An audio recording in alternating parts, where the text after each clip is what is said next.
cattle and salt, made it a vital asset to the Southern war effort. Secession and the Confederacy, Florida's choice. Florida's path to secession was deeply intertwined with slavery. As a slaveholding state, Florida's economy relied on enslaved labor. Lincoln's election in 1860, opposing slavery's expansion, ignited secessionist sentiment. Southern leaders saw Lincoln's victory as a threat to their way of life. On January 10, 1861, Florida seceded, joining South Carolina and Mississippi. The decision was driven by economic interests, states' rights, and preserving slavery.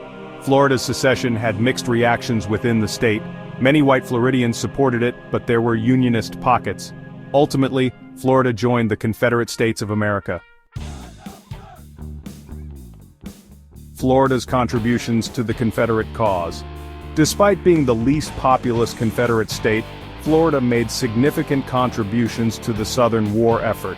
Its geographical location, with a long coastline vulnerable to Union blockade, made it a challenge to defend.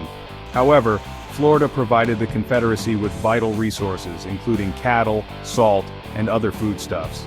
Florida's ports, though blockaded, served as important points for blockade runners, bringing in much-needed supplies from abroad.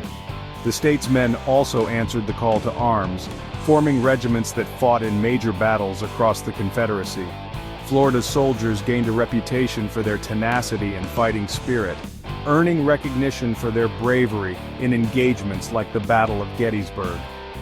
Beyond military and material contributions, Florida played a crucial role in bolstering Confederate morale. Its image as a haven for Southern traditions and values provided a psychological boost to the Confederacy.